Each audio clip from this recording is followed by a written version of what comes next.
Hello and welcome to CTV News Across Canada for Wednesday, September 10th. We've got the top local stories from coast to coast.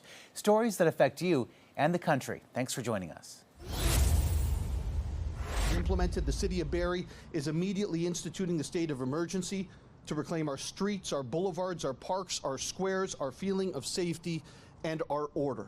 Barrie Mayor Alex Nuttall has had enough of encampments. These actions are necessary due to the length of time of lawlessness in our city and due to the increase in severity of lawlessness in our city. Introducing a state of emergency. Over the last 2 months, the city has seen a double homicide in an encampment, 5 times the failure concentration of E. coli levels in streams, an increase in tents throughout the city, and multiple fires as a result from the homeless community residing in Barrie. A problem the mayor says the city will tackle alone if they don't get supports from other agencies. I can honestly say Barrie might have the problem, but we are not the reason. Well over half of the individuals who are homeless in our city are just not from here and not from Simcoe County.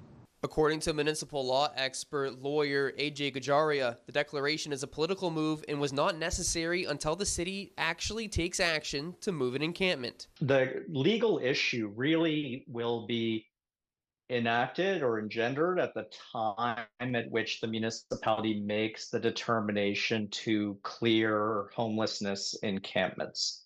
And the review by the courts will relate to that decision. With the declaration, the city will now test all bodies of water, removing encampments near any waterway as well as public spaces. The city will also create a task force to oversee how the city manages encampment response and will allow city staff to enforce the protocols more aggressively. The city will also ask the county for more beds. If the county does not have the space, the city will explore infrastructure opportunities. The city will be administering trespass notices to all those who currently reside in encampments and make more efforts to get them the help they require. A feat that lawyers are warning could take some time as the city legally needs to have shelter spaces available to move encampments. So finding truly accessible spaces for individuals is a relevant consideration for the courts.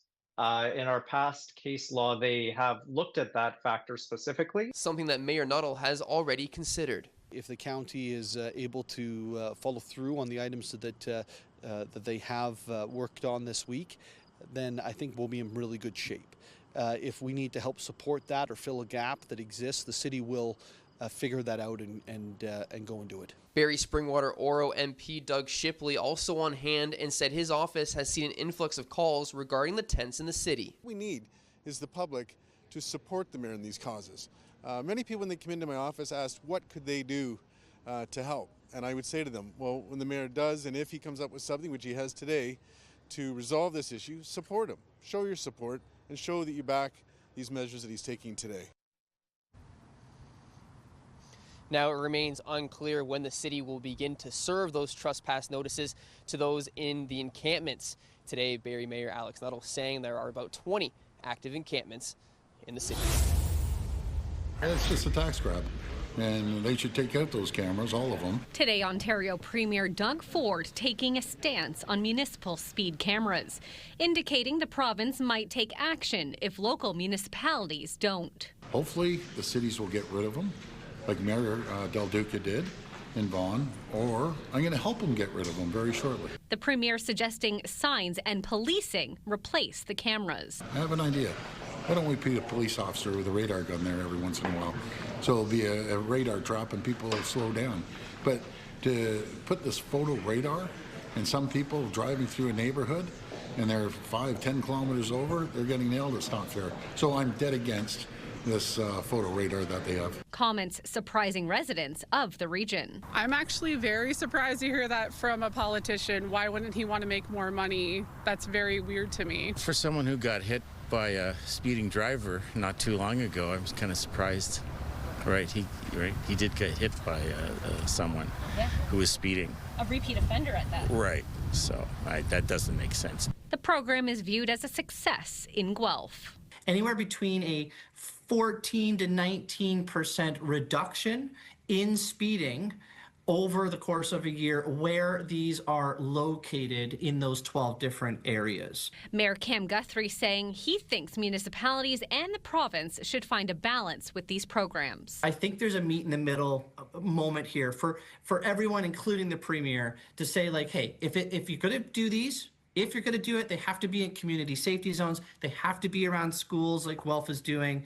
And they can't be just, everywhere at all times. With more cameras expected to come online on regional roads in the coming weeks, some residents welcome the additional enforcement. It reminds people that, you just, can't, drive as fast as you can. There's a lot of fast cars out there today. And yeah, I think it's a good idea. Now that it's back to school season, I think it's important that people are paying attention to the speed limits with little ones around. For now, speed cameras will continue to operate throughout the province, and as for the region of Waterloo, another 11 cameras are expected to come online in the coming weeks. Since her father Vasilios died on July 12th, Urania Daskalopoulos says she's been drowning in paperwork. As an only child, she was his caregiver over the last 5 years and in charge of his estate. So she was surprised when she received this letter from the SAAQ last week. I looked at the envelope, I thought, Succession de Urania Daskalopoulos. I thought, no, wait a minute, what's going on? There must be a mistake. So I immediately opened it and then read the letter, and I was like, oh my gosh. The letter offered condolences and instructions on transferring ownership of her vehicles. When she called the SAAQ, she found out her license had been canceled, creating a domino effect for her health card, passport, and even her file with Revenue Canada and Quebec. The agent I spoke to on the telephone highly recommended that I contact 7 different agencies from Quebec. She found out the error occurred when the funeral home mistakenly put her driver's license number on her father's declaration of death form. Did, in fact, rely on someone, on the service of the funeral home. I paid for the service for them to file. And perhaps I should have double-checked, but I really was not in any frame of mind to do so. The SAAQ confirmed the funeral home's error to CTV and says this was an exceptional situation, one they have now fixed. Daskalopoulos didn't want to name the funeral home and is considering possible legal action. She says this one mistake could haunt her for the rest of her life. I could go on vacation, enter into Canada. They could say, wait a minute, you don't have a passport. This person died in July of 2025. She says it has added to what was already a difficult time. I have a mountain of paperwork to do, and now this. It's like somebody just help me so that I can move on and have time to grieve. Instead, she's trying to prove she's alive. Denise Roberts, CTV News. Just days before play, Tennis Canada has announced no fans will be allowed inside the Scotiabank Centre for the highly anticipated Davis Cup qualifier between Canada and Israel. The decision follows security intelligence shared with Tennis Canada suggesting an increased safety threat. Tennis Canada, which is hosting the tournament, also cited recent disruptions at events in Canada and abroad. CEO Gavin Ziv called it a difficult move but said it was their only choice. We were forced to conclude that playing behind closed doors was the only way to both safeguard those involved and preserve the event itself. After the decision to bar spectators, Halifax Council withdrew the $50,000 it pledged for the two-day tournament. As the event no longer offered the expected tourism and economic kickbacks, Mayor Andy Fillmore is disappointed for the fans. People bought plane tickets, they bought hotel rooms, they've made restaurant reservations, they've arranged their lives to come and watch Team Canada play in Halifax, and they're going to have to modify those plans. That's disappointing. Halifax works really hard to be a welcoming, inclusive city for athletes and sporting events from all around the world. Halifax has recently hosted other major international events like the World Junior Hockey Tournament, but this time the stands will be empty. Tough news for tennis fans looking to see some of the best players in the world. And watching tennis live is always such a fun thing, so I was planning to go, but sucks it's now canceled. But yeah. Sucks the conditions that brought it around, everything going on with Israel, but you know, really just you want to see that level of tennis, you know what I mean? The Center for Israel and Jewish Affairs says the decision punishes the fans who wanted to cheer on Israel in Canada. They urge political leaders to protect public spaces from hate, saying it is unacceptable that hate, harassment, and intimidation have made it unsafe to support our athletes in our own country. Protests against Team Israel competing here have taken place already in Halifax, with other rallies planned during the tournament. CTV security expert Chris Lewis says for fans to be barred, a significant threat had to have been identified. There's something there. It's bigger than the normal, well, we might have a protest. Probably going to have a protest anyway. But with people inside and an active, group of folks, it could be worse. And we've seen worse around the world. Halifax police say they'll have a presence inside and outside the venue this weekend. But as for any other details, they wouldn't elaborate, citing security reasons. As for the Davis Cup, however, this is just another setback. Earlier this week, Canada's top player, Félix Auger-Aliassime, who's climbed in the world rankings to the 13th spot after that run in the U.S. Open to the semifinals, announced he wouldn't be coming to Halifax, citing fatigue issues there.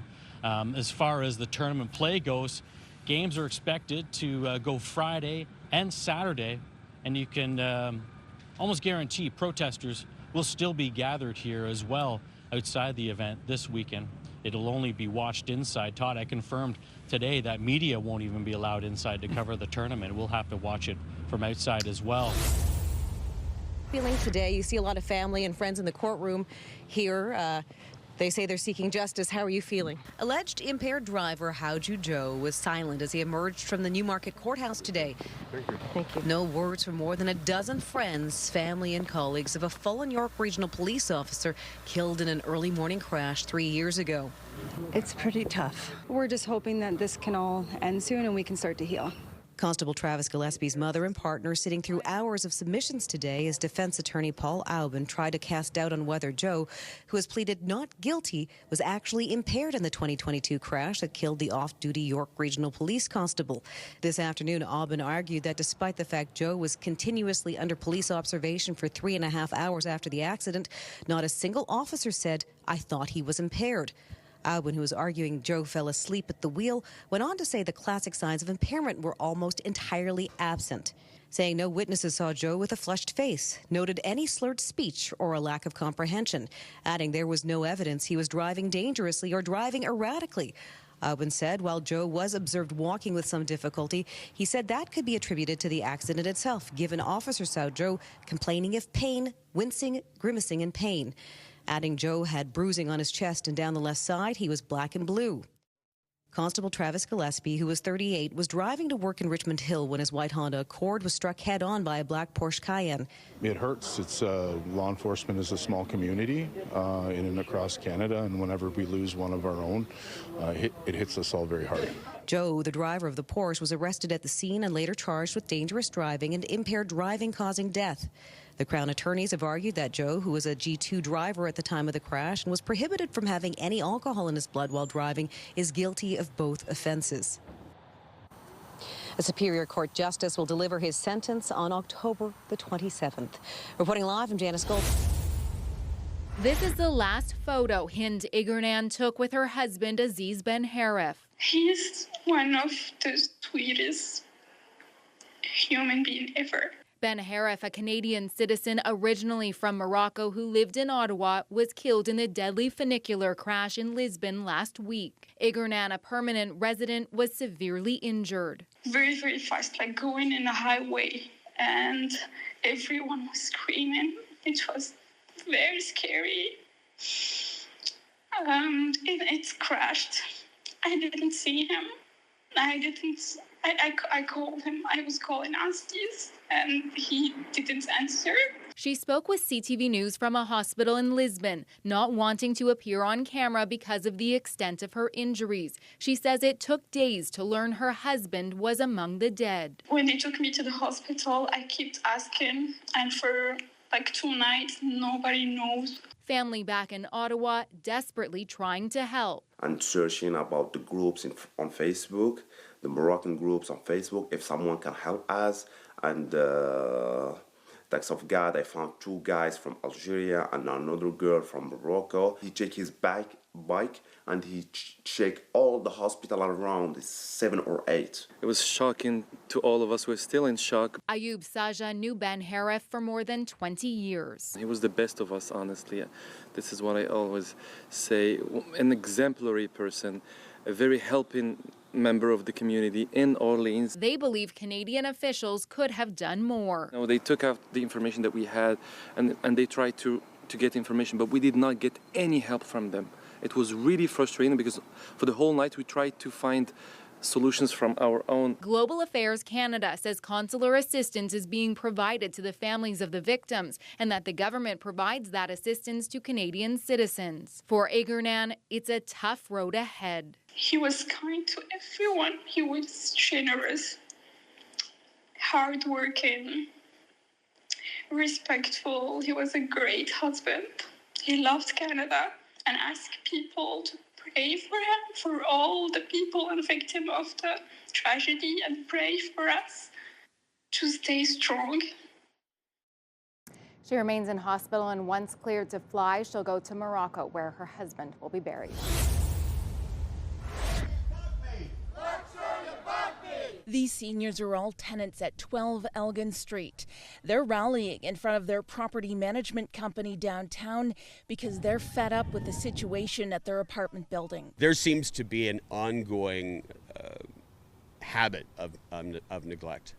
And it is unconscionable that you are doing this to a naturally occurring retirement community. The tenants say they've endured years of inaction, lack of communication, and no accountability from Luxor management and, by association, the nonprofit that owns the building. There's all kinds of issues in our building.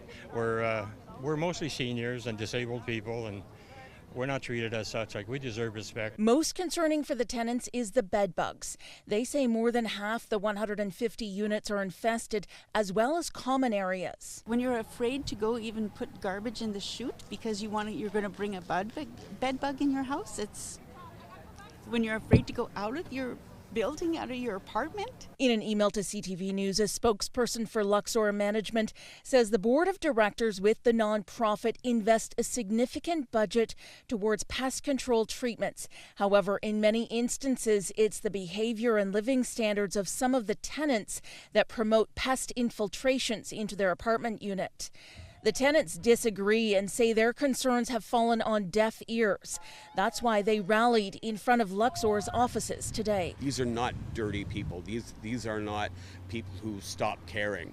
They do care. They're just living in a situation where they're not being listened to. Well, that ends today. McElry says when they've tried to talk to the property manager about the issues, they're met with silence or threatened with eviction. The city's bylaw services has ordered the owners remedy the vermin situation by September the 8th, but that deadline has passed with no solution for the tenants. Angela Gemmell, CTV News, Sudbury.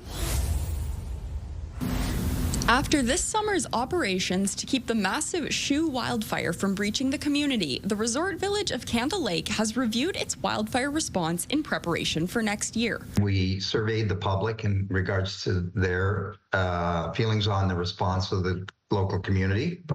And we got that input so that we could reflect on that so we could make future plans. Chief Administrative Officer Brent Lutz said the village spent $200,000 preventing loss of property. About 88% of our respondents were positive about the community's response to the fire. And one of the things that came out of that survey also was a openness for the village to spend funds towards mitigating potential fire loss in the future. He shared that the village has already obtained an additional vehicle for the fire department and is considering adding fire breaks in the community. While it's been over a month since Canada Lake faced an immediate threat from the Shoe fire, wildfires continue to burn elsewhere in the province. On Monday, SPSA Vice President Steve Roberts told reporters that almost all fires in the province are contained, but there is still a lot of work to be done, and SPSA fire crews have been extended into late September. The SPSA will begin an after-action review on fire management strategies used in the last few months. The questions will be ranging from everything is how do we manage the evacuation process? How do we manage the setting of priorities for responses? At what point do we bring in external resources like from other provinces? So there was questions about the military. As of Tuesday afternoon, there are 33 wildfires in the province, 2 uncontained.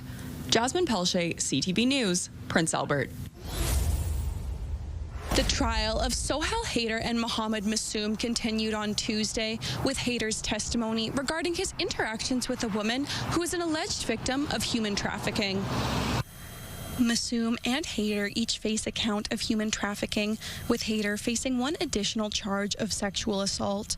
The woman, whose name is protected under a publication ban, claims she had wages and personal documents taken from her while she was forced to live in an unkempt basement. According to Haider's testimony, after moving to Canada from Bangladesh for work, the woman resided in Gull Lake and Tisdale, living with Massoum while waiting for her work permits. Upon receiving permits to work at Haider's diner in Elrose, the woman continued to postpone moving from Tisdale. Haider told the court that the woman was visibly upset when she arrived at the house in Elrose, which Haider and his wife had for their employees to live in. He said the woman was, quote, angry, screaming, and crying, but she did not say why. After 2 days of working at the diner, the woman called in sick, and another employee living at the house informed Haider that the woman was no longer there. Haider testified to contacting RCMP to report a missing person.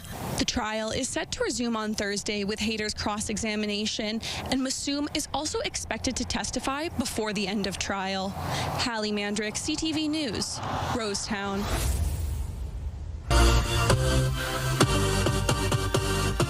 Talon Doak is a DJ in Calgary and until recently shared his performances on Instagram. I would say it's like the 2025 version of like a resume or LinkedIn. So without it, it's kind of like you don't exist, because that's where people check first. He racked up quite a following with more than 10,000 users and 1 million views a month.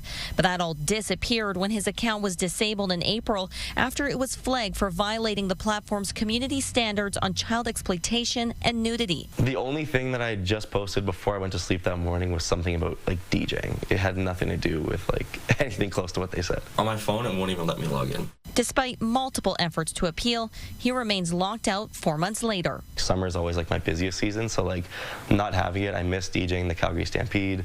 I missed like the festivals I did. The issue is being linked to Meta's artificial intelligence monitoring system, which experts say is prone to mistakes. If they are using AI for the sort of automated moderation and the AI is making mistakes, then Meta has the responsibility to ensure that users have a way to report these issues and have these issues addressed in a fair and equitable way. More than 40,000 users agree, with a petition circulating calling on the social media giant to act.